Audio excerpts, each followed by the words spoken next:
Hello, and welcome back to another edition of Carrie's Gardening Channel. Today is February the 22nd, 2018, and I wanted to show you an update on my lavender seedlings here. And despite my every effort and attempt, I could not stop that allergy from growing. You just have to keep trying to scrape it off. You can see here, these here actually need separated here, these little lavender seedlings. So this is my true lavender, and this is lady lavender here. You can see there's another one coming up back there. They are still germinating, and there's another true lavender over there.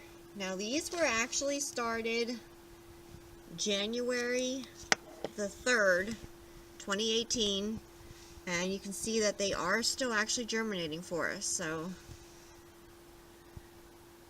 just wanted to give you an update video.